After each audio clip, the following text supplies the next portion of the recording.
Myles Munroe. 12 passos para uma oração eficaz. Agora, queremos mostrar-lhe um caminho útil para organizar seus passos de oração. Os princípios que seguem foram desenvolvidos da avaliação da vida de oração de Jesus, Abraão, José, Moisés, Davi, Ezequiel e outras pessoas na Bíblia. Ao estudar essas figuras bíblicas, veremos um padrão similar na oração. Suas orações receberam a atenção de Deus e produziram poderosos resultados. Muito pode por sua eficácia a oração do justo, Tiago 5,16. Número 1. Fique em silêncio. Primeiro, a oração deve começar com o silêncio. Normalmente, não praticamos isso, mas é um aspecto muito importante da oração. Estar em silêncio significa compenetrar-se, aquietar-se. Em Mateus capítulo 6, verso 6, Jesus disse: Tu, porém, quando orares, entra no teu quarto e, fechada a porta, orarás a teu Pai que vê em secreto, te recompensará. Jesus está nos dizendo para irmos a um lugar silencioso, onde não há nenhuma perturbação. Na época do Novo Testamento, muitas casas tinham terraços, e as pessoas subiam até ali para orar. Era um lugar de silêncio. Ao subirem no telhado, se livravam do barulho e das atividades da casa. Quando você começar a orar, primeiro fique em silêncio e elimine qualquer distração. Não dá para orar com crianças correndo, o CD tocando, a televisão ligada e as pessoas fazendo perguntas. Oração requer compenetração, seus pensamentos, sua atenção e sua concentração. Você precisa de isolamento ou silêncio, pois deve estar completamente compenetrado. Normalmente, somos distraídos por muitas coisas quando vamos orar. O corpo está presente, mas a mente vagueia em outro lugar. Podemos estar experimentando todo tipo de emoções. Portanto, é necessário estar num lugar de silêncio e quietude. Permita que o Senhor acalme seu coração. Tu, Senhor, conservará em perfeita paz aquele cujo propósito é firme em ti, porque ele confia em ti. Isaías 26:3. A palavra em hebraico para paz é shalom, que quer dizer mais que o suficiente. Significa, portanto, prosperidade. Tudo o que você precisa é suprido em Deus. Assim, você não precisa estar distraído devido às preocupações quando estiver orando. Esse passo pode levar 10 minutos, 1 hora ou 5 horas, mas é a porta de entrada para a oração.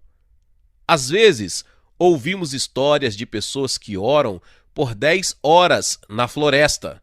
Como elas conseguem isso? É preciso ler os detalhes da vida de oração dessas pessoas.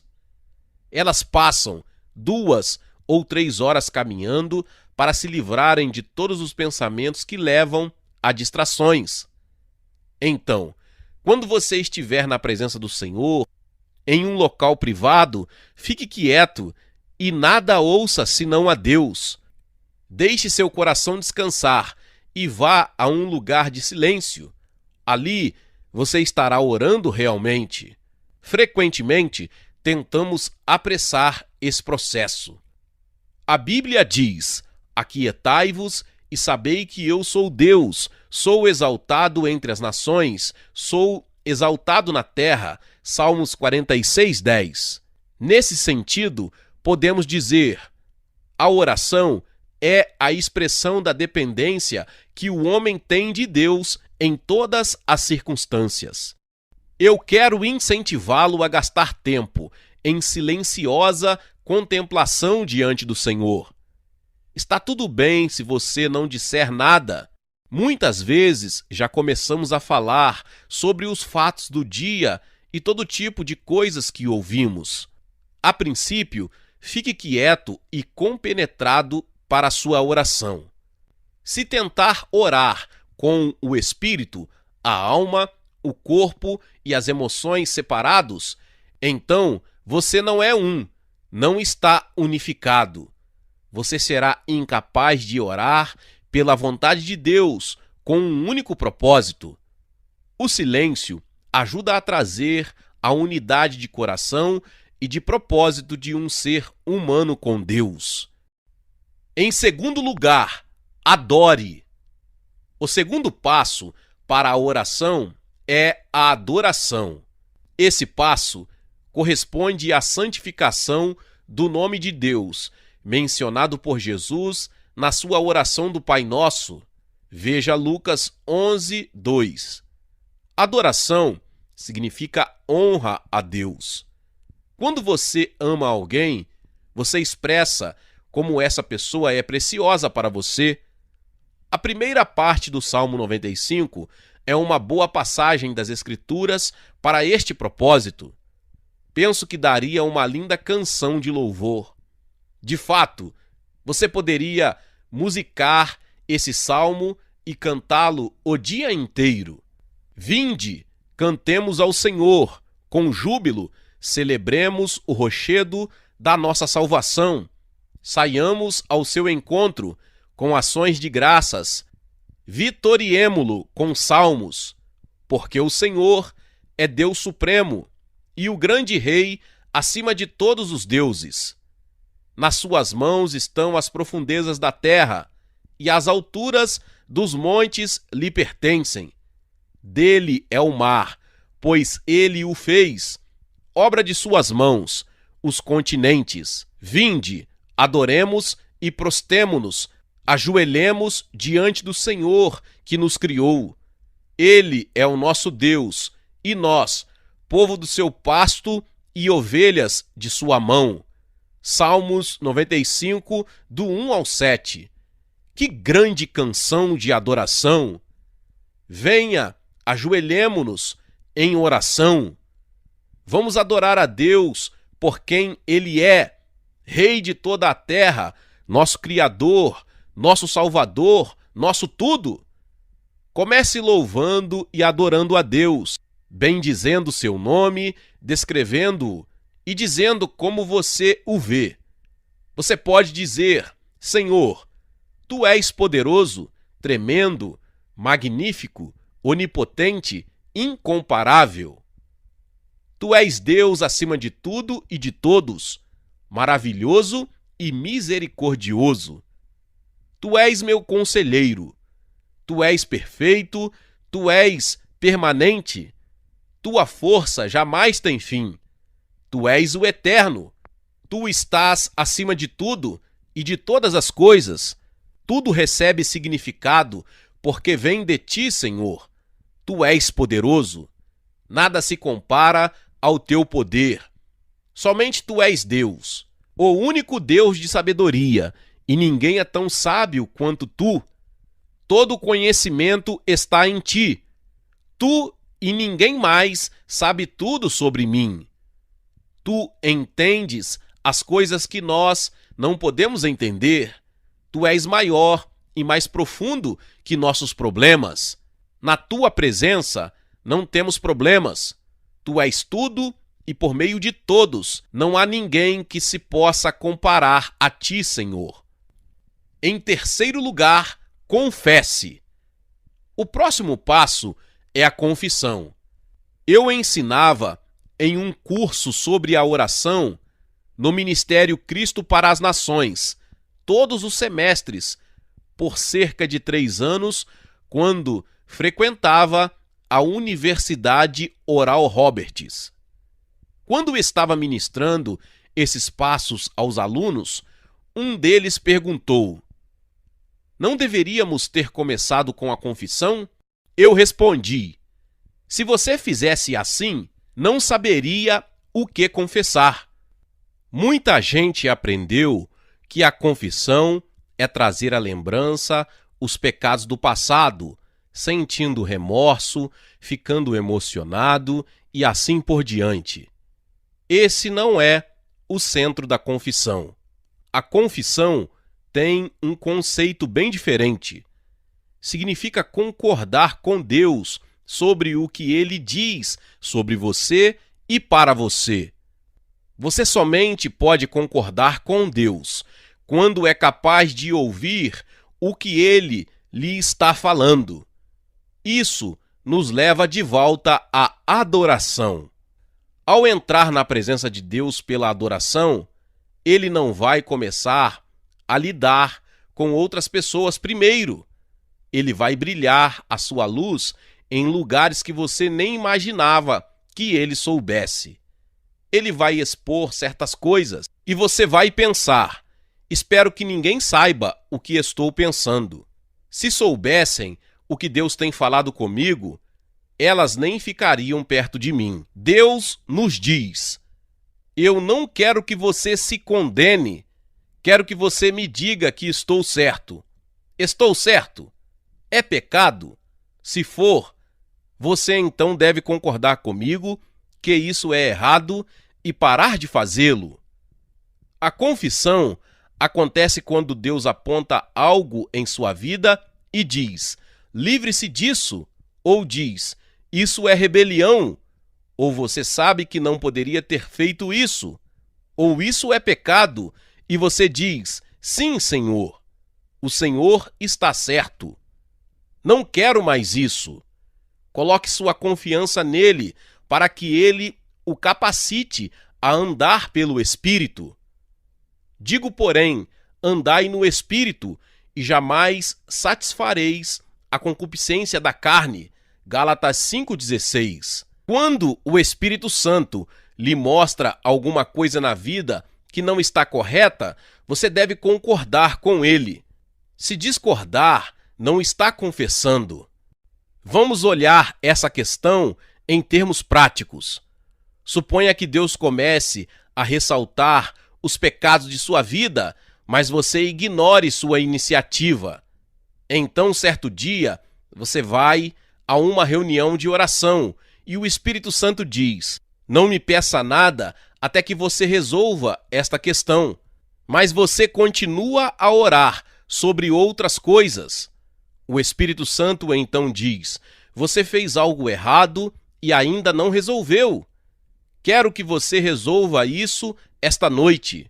No entanto, você canta e tenta abafar essa convicção e não confessa. Quando você concordar que Deus está certo, aí haverá confissão. Como escrevi anteriormente, se confessarmos os nossos pecados, Ele é fiel e justo para nos perdoar os pecados. 1 João 1,9. Quando Ele nos perdoa, o que mais Ele faz? Purifica-nos de toda a injustiça. Verso 9. A palavra justificado significa posição de dentro ou posição de autoridade. Isso significa que Deus nos limpará de tudo mais que possa impedi-lo de nos colocar em posição de autoridade ou alinhados à perfeita vontade para que Ele nos possa abençoar. Como pode acontecer essa limpeza? Você tem de admitir seu pecado e abandoná-lo. Ao dizer a Deus o quanto lamenta por seu pecado, você fez algo, mas planejar fazê-lo de novo é mostrar a Deus que você não concorda que o problema seja esse. Se dissermos que não pecamos, fazemo-lo mentiroso e a sua palavra não está em nós. Versículo 10. A Bíblia diz: Ele é fiel e justo para nos perdoar os pecados. Justo quer dizer correto. Deus está dizendo: se você concordar com o que eu digo é verdade e com aquilo que tenho lhe mostrado como pecado, então tenho o direito de lhe perdoar por causa da expiação feita por Jesus pelos seus pecados. Em outras palavras, Deus responderá de uma forma justa e o perdoará. Isso significa que pecado não perdoado é pecado que você nunca conheceu como pecado. Quando você permanece irredutível e continua pecando, Deus não pode lavá-lo disso. Assim, a adoração leva-o a gastar tempo em oração, tratando a si mesmo. Creia-me, só existe uma maneira para você conhecer seu próprio coração, deixar Deus usar a maneira dele para revelá-lo a você. Isso acontece quando você inicia esse processo. A Bíblia diz que Deus habita nos louvores de seu povo.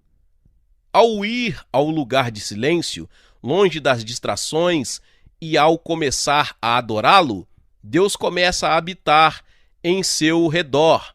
Você começa a perceber uma presença de santidade e ele começa a apontar onde não há santidade. Se você não responder, sim, Senhor, isso é verdade, ele vai dizer: eu não posso agir em sua vida se você não concordar comigo.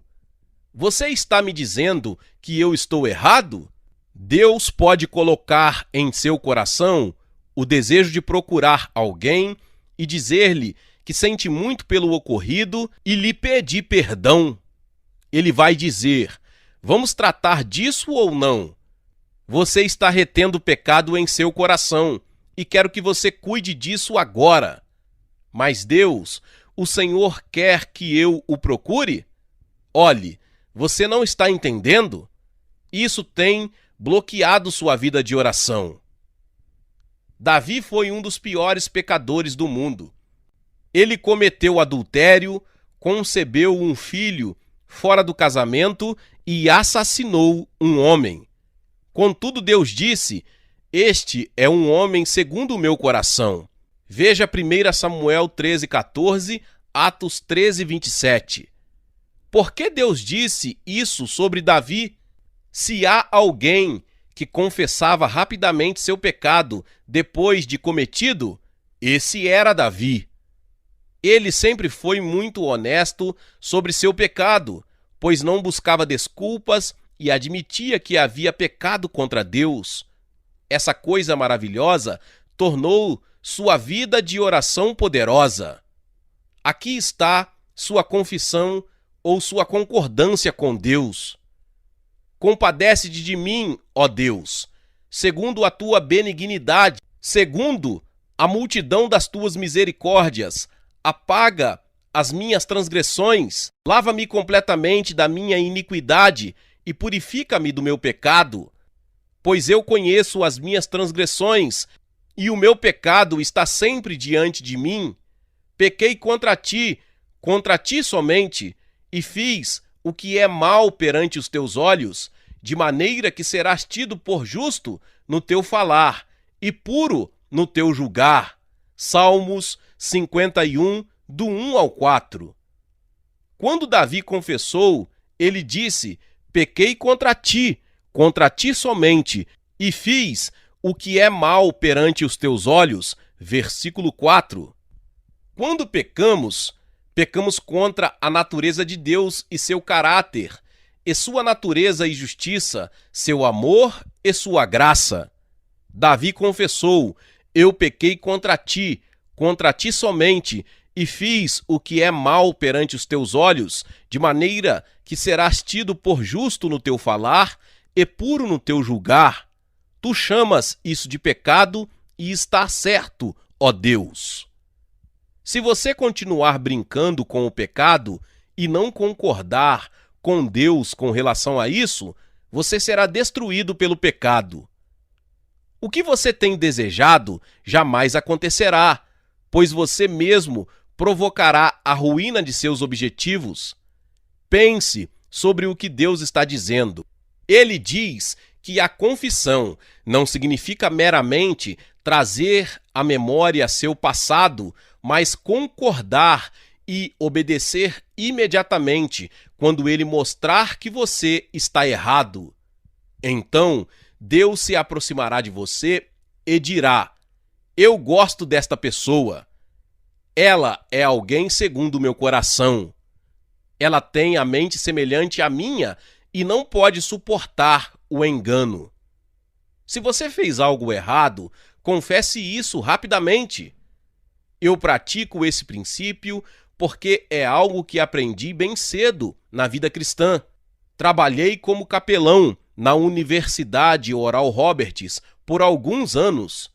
Meu supervisor imediato era capelão naquela escola. Acima dele estava o deão da escola de teologia. Certo dia, eles me chamaram para uma reunião durante a qual conversamos sobre problemas de nosso departamento. Eu havia feito algo não muito certo para ajudar uma pessoa e fiquei sentado explicando por que fizera aquilo. No meio de minha explicação, o deão me interrompeu e disse: espera aí, jamais faça isso se quiser a bênção de Deus sobre você. Fazer o quê? Perguntei. Ele respondeu: você não se arrepende de nada que justifica, nem se lamenta por tudo que explica. Tudo que você explica, não lamenta. Diga apenas: eu estava errado, me perdoe, e peça perdão a Deus. Esse encontro deveria durar 2 minutos, mas você o prolongou e também perturbou sua vida. Não leve esse hábito para fora deste escritório. Se alguma vez você perceber que está errado, apenas confesse, concorde, peça perdão e siga com sua vida. Qualquer que seja sua justificativa, ela não representa arrependimento. Talvez você se justifique porque voltou a cair em certo pecado. Em vez disso, diga: Deus, perdoe-me, eu estava errado, estou de volta para casa. Não se estenda em explicações longas sobre por que pecou e tudo mais. Deus lhe pergunta: é pecado? Sim. Bom, você concorda comigo que é pecado? Agora sim, eu lhe perdoo. Lavarei você de toda a injustiça. Deixe-me lavá-lo. Deus é fiel. Uma vez lavado por ele, ninguém pode condená-lo. Quem intentará acusação contra os eleitos de Deus? É Deus quem os justifica. Quem os condenará? Romanos 8, 33 e 34. Em quarto lugar, dê graças. Depois de confessar, comece a dar graças. Regozijai-vos sempre, orai sem cessar. Em tudo dai graças, porque esta é a vontade de Deus, em Cristo Jesus, para convosco. 1 Tessalonicenses capítulo 5, versos 16 ao 18. Ação de graças é a vontade de Deus para nós. Naturalmente que depois de ter confessado, você pode dar abundantes graças, porque seu coração está livre. Deus não somente lhe dá a liberdade, mas também algumas coisas para você ser grato por elas. Ele acabou de lhe perdoar por seu pecado e você tem o bastante para ser grato por horas. Davi estava pensando em ações de graça quando confessou: livra-me dos crimes de sangue, ó Deus, Deus da minha salvação, e a minha língua exultará a tua justiça. Abre, Senhor, os meus lábios e a minha boca manifestará os teus louvores. Salmos 51, 14 e 15. É assim que se ora. Na verdade, esse salmo de confissão termina com adoração. Sacrifícios agradáveis a Deus são o espírito quebrantado, coração compungido e contrito, não o desprezarás, ó Deus. Então te agradarás dos sacrifícios de justiça, dos holocaustos e das ofertas queimadas. e sobre o teu altar se oferecerão novilhos sobre o teu altar. Salmos 51, 17 e 19. No Antigo Testamento, oferecer sacrifícios e queimar ofertas eram métodos de adoração. Se você já se confessou diante de Deus, então seu coração está justificado e você pode oferecer sacrifícios de louvor a Deus. Veja Hebreus 13:15. Em quinto lugar, suplique. O próximo passo é suplicar. Filipenses 4:6 diz: Não andeis ansiosos de coisa alguma, em tudo, porém, sejam conhecidas diante de Deus as vossas petições pela oração e pela súplica, com ação de graças. Suplicar é uma palavra que implica três coisas: interceder, pedir e meditar. Ao meditar, eu me disponho a uma paixão profunda. Quando você suplica, significa que você sente o coração de Deus. Você deseja os desejos dele de tal forma que isso se transforma numa experiência emocional. Isso acontece quando choramos ao orar ou oramos com mais ardor.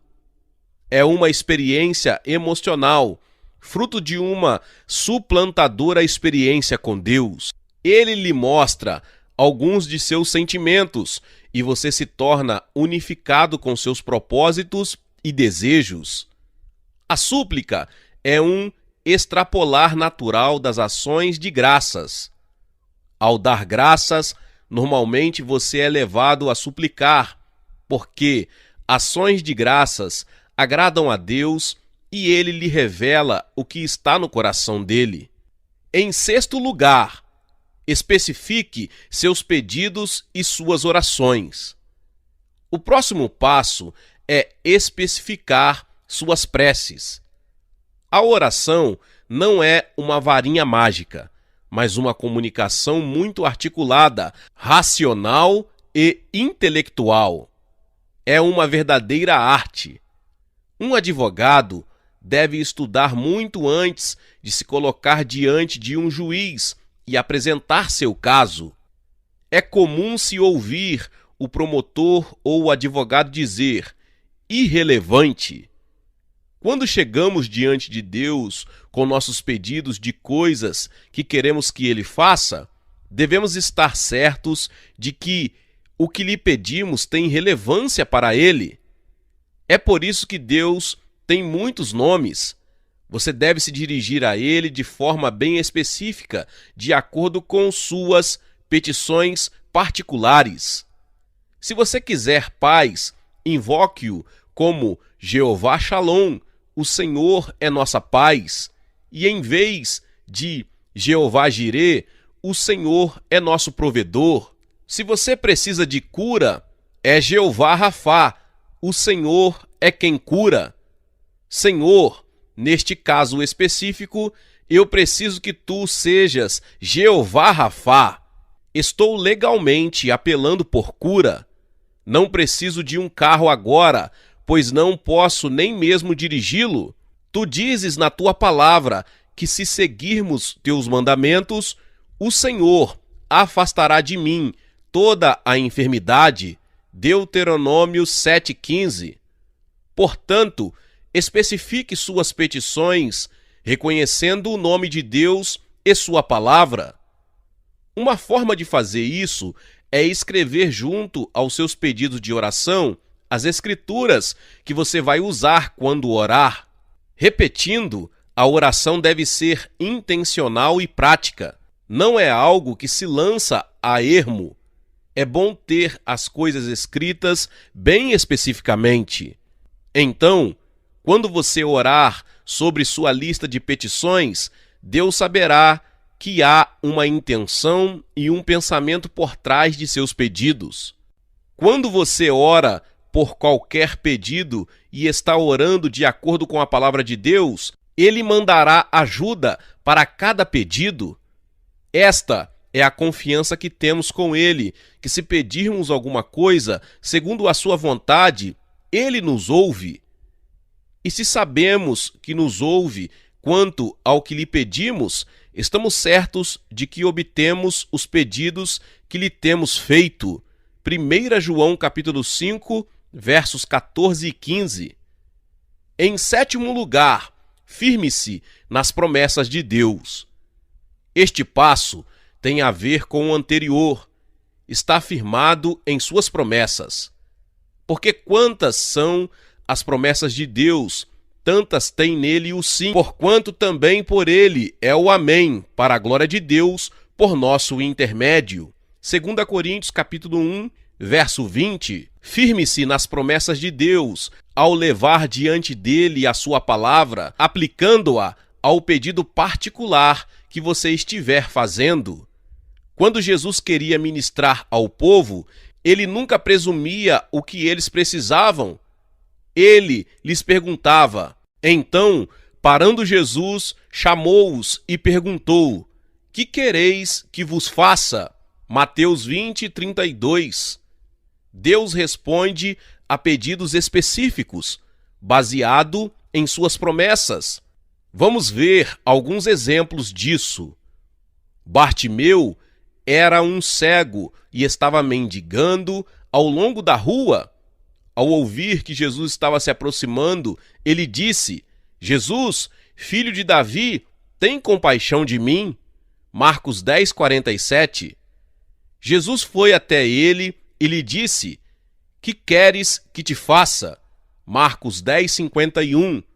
Alguém pode pensar que essa pergunta era óbvia, mas havia algumas pessoas que preferiam ficar na condição em que estavam. As pessoas deveriam dizer a Jesus exatamente o que queriam. Então Jesus lhe disse: vai, a tua fé te salvou. E imediatamente tornou a ver e seguia a Jesus estrada afora. Marcos 10, 52. Bartimeu foi curado porque pediu por cura baseado em direitos legais. Ele gritava: filho de Davi! Marcos 10, 47 e 48. Essa é uma afirmação legal. A aliança de Abraão veio por intermédio de Davi.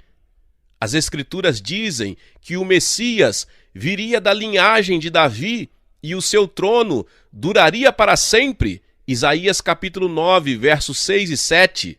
Bartimeu raciocinou: se Jesus é o Messias, deve ser filho de Davi.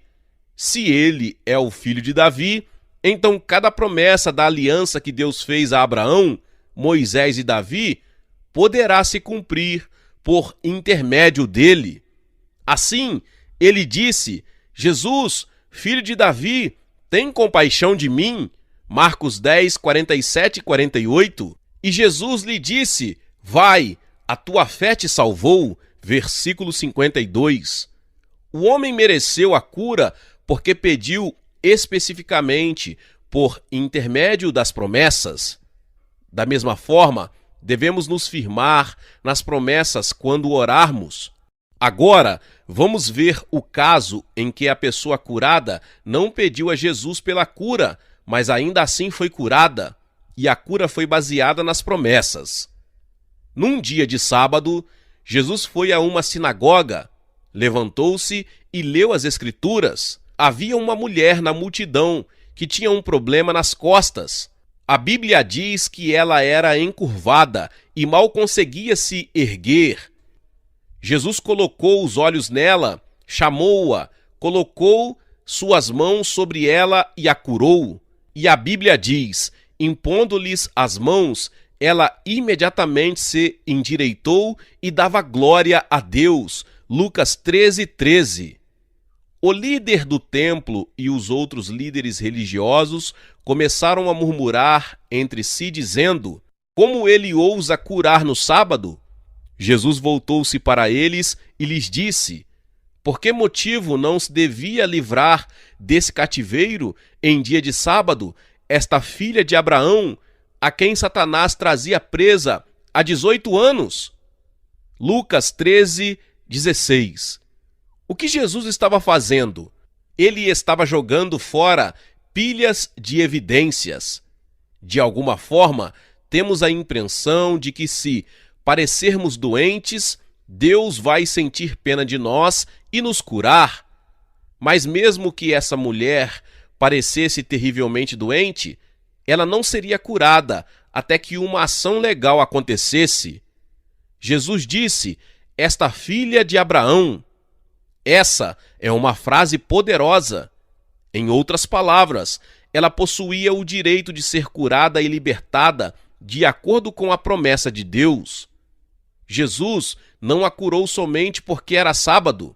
Ele o fez porque na aliança que Deus fizera com seu povo escolhido, junto com Abraão, ele disse: "E o Senhor afastará de ti toda a enfermidade". Deuteronômio 7:15.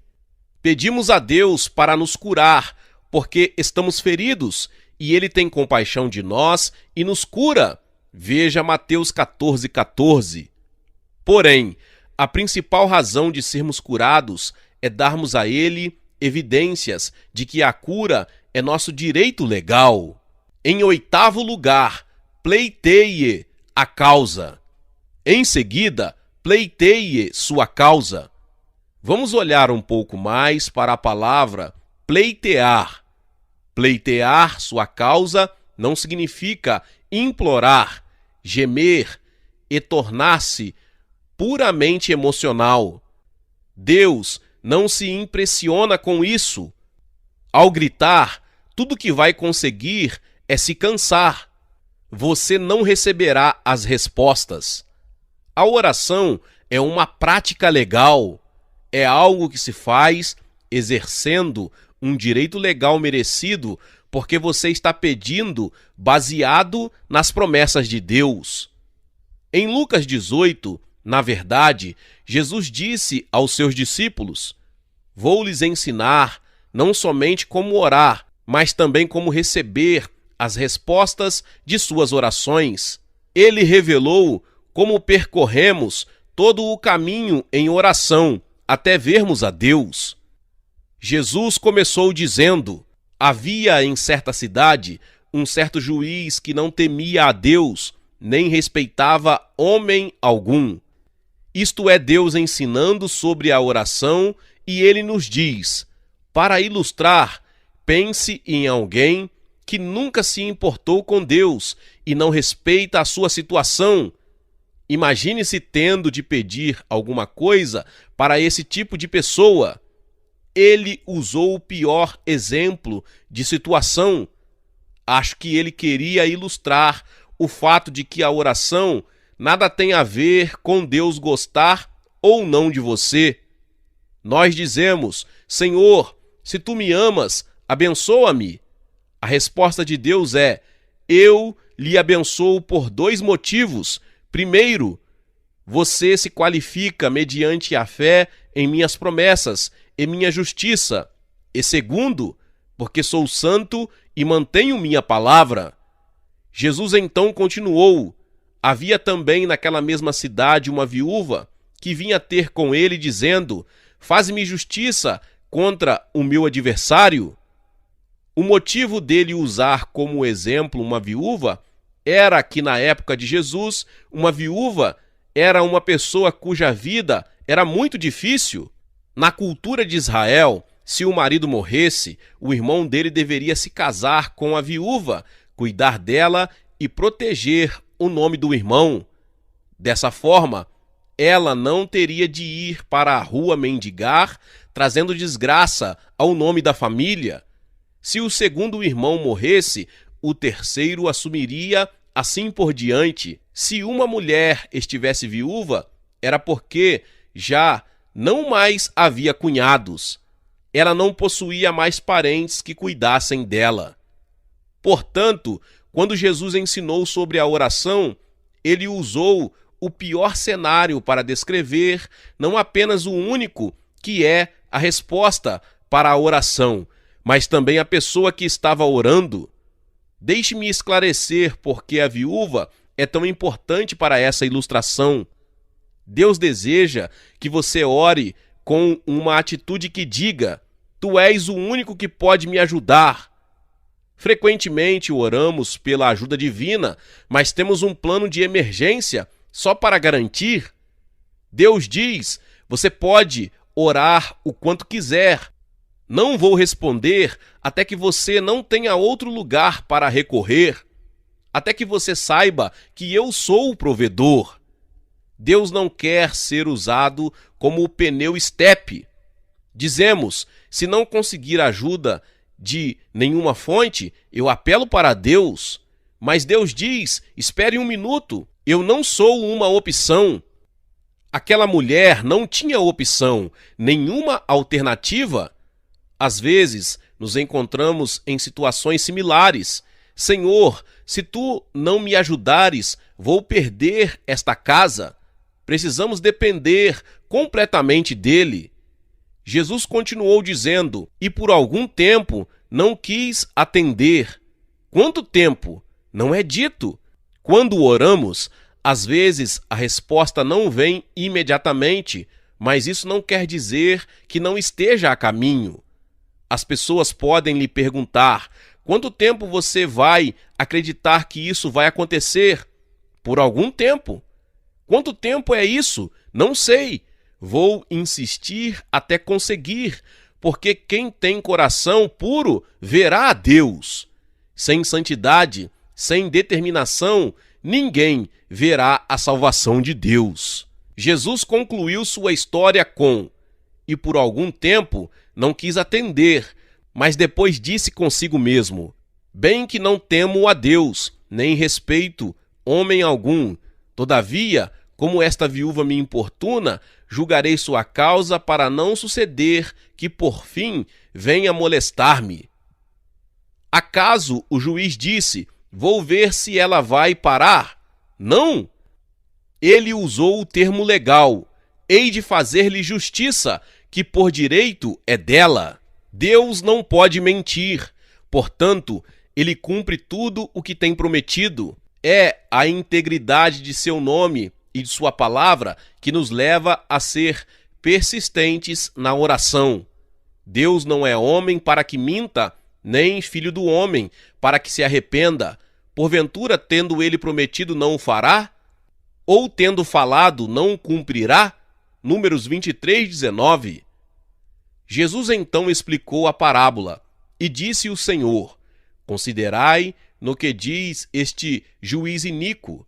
Não fará Deus justiça aos seus escolhidos, que a ele clamam de dia e de noite, embora pareça demorado em defendê-los? Digo-vos que depressa lhes fará justiça. Contudo, quando vier o Filho do Homem, achará porventura fé na terra? Jesus estava dizendo: se um homem que não reconhece a Deus ou sua justiça tem de atender aquela mulher que ele não gostava, e ela consegue o que quer, muito mais Deus, que o ama, vê que você precisa de justiça e rapidamente.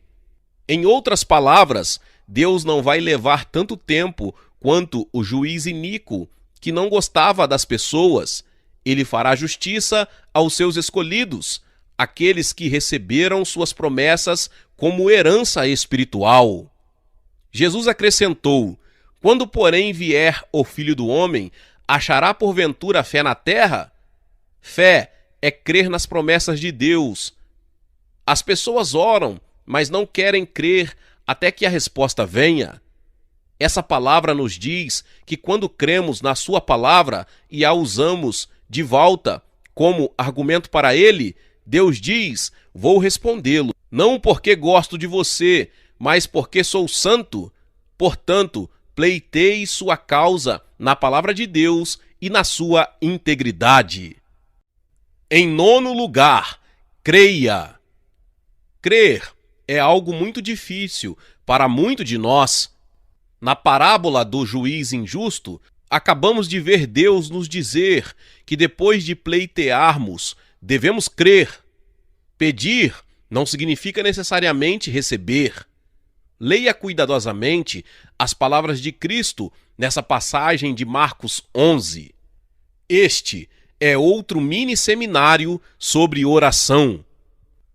Ao que Jesus lhes disse: tende fé em Deus, porque em verdade vos afirmo que, se alguém disser a este monte, ergue-te e lança-te no mar, e não duvidar no seu coração, mas crer que se fará o que diz, assim será com ele. Por isso vos digo que tudo quanto em oração pedirdes, crede. Marcos capítulo 11, versos 22 ao 24. Qual é a próxima frase? Que recebestes, e será assim convosco. Você prestou atenção que o verbo receber está no passado? Quando você pedir, creia imediatamente que seu pedido já foi concedido. É possível pedir uma coisa em oração e não crer. Nós fazemos isso o tempo todo. Geralmente, desistimos cedo demais. Lemos na Bíblia que Daniel orou e que no mesmo dia a resposta já estava a caminho. Porém, ele não sabia disso. Veja Daniel capítulo 10, os versos 10 ao 14 e capítulo 9, verso 23. O que Daniel fez? Ele continuou orando. Depois de 21 dias, um anjo chegou com a resposta. A questão é que Daniel não disse: bem, já se passaram 10 dias. Essa coisa não funciona. Vou voltar a fazer aquilo que estava fazendo antes. Não! Daniel acreditava que se Deus disse uma coisa, isso aconteceria. Ele não pararia de orar até que isso se manifestasse e ele visse com seus próprios olhos. Você crê que aquilo que você pediu naquela noite passada vai acontecer? Quero que você confesse isso. Senhor, eu creio. Você pode não crer todo o tempo. Talvez tenha uma tendência à dúvida. Quando você começar a duvidar, à semelhança do pai daquele jovem possesso, diga: eu creio, ajuda-me na minha falta de fé. Marcos 9, 24. Essa é uma boa oração. Não podemos permitir que a dúvida entre em nossa oração, pois vai provocar um curto-circuito nela. Se, porém, algum de vós necessita de sabedoria, peça a Deus, que a todos dá liberalmente e nada lhes impropera, e ser-lhe-á concedida. Peça-a, porém, com fé, em nada duvidando, pois o que duvida é semelhante à onda do mar, impelida e agitada pelo vento.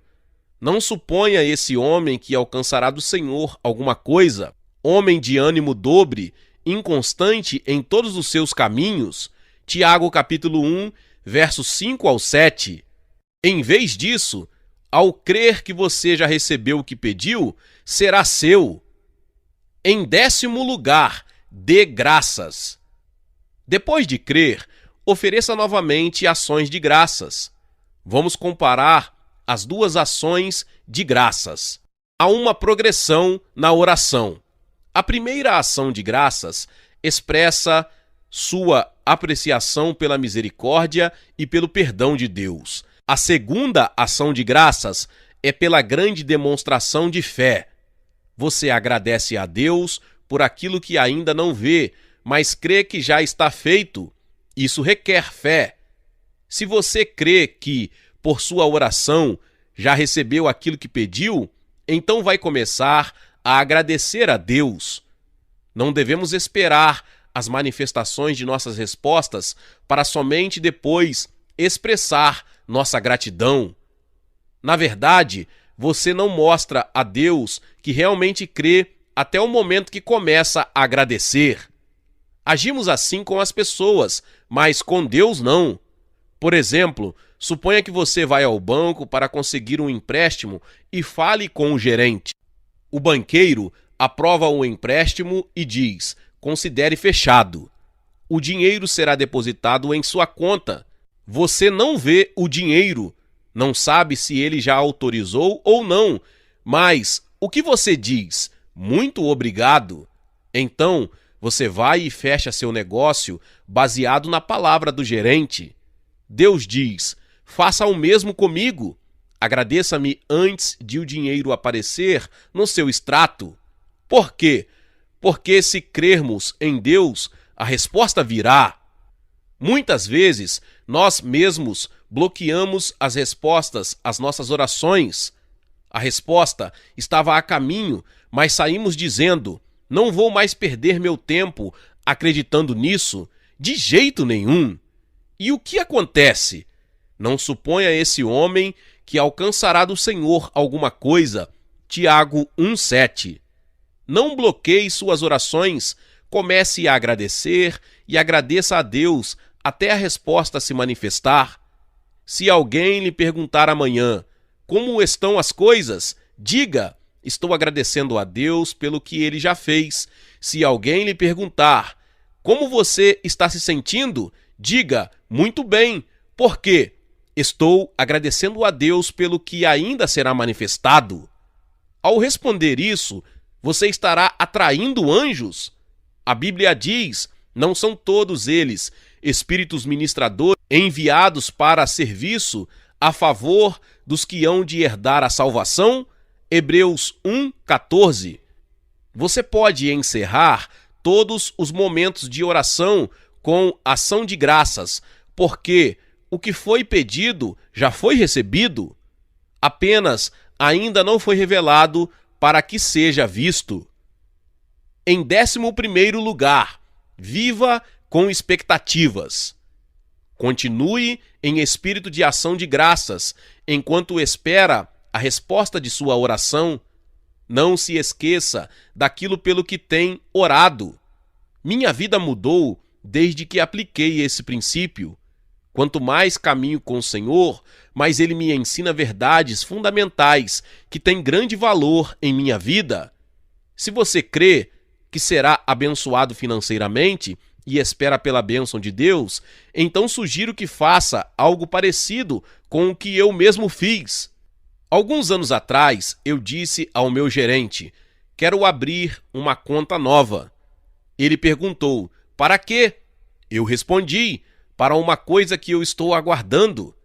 Tenho várias contas naquele banco, mas eu disse: essa aqui é diferente, é a conta da bênção. Estou esperando que meu Deus me abençoe e quero provar a Ele que, enquanto espero, já providenciei o lugar onde Ele possa colocar a bênção. Se colocar na conta corrente, posso não guardá-la, mas se for na poupança, ela pode se misturar. Por isso, vou dar a Deus um alvo onde Ele possa mirar as bênçãos. Depois que abri aquela conta, tive mais dinheiro que jamais tive antes em toda a minha vida. Muitas vezes, as pessoas me procuram e dizem: Pastor Mailens, estou orando por um trabalho. Então, eu lhes pergunto: quantos formulários de emprego você já preencheu? A resposta é sempre a mesma: bem, estou orando para que o Senhor me direcione. É claro que precisamos seguir o direcionamento de Deus, mas muitas vezes somos preguiçosos e não cremos. Precisamos bater.